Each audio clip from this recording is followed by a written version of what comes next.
ლიზი, იცოდი? თურმე ჩვენს ერთ-ერთ მონაწილეს ძალიან უყვარს ხატვა, მაგრამ მხოლოდ ორი ფერის ფანქარი აქვს. ვა, მართლა? როგორი?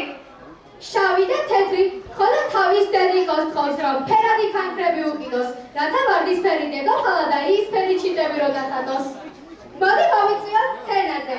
ბარბარე ჭაღალიძე, სიმღერით ფერადი ფანქრები.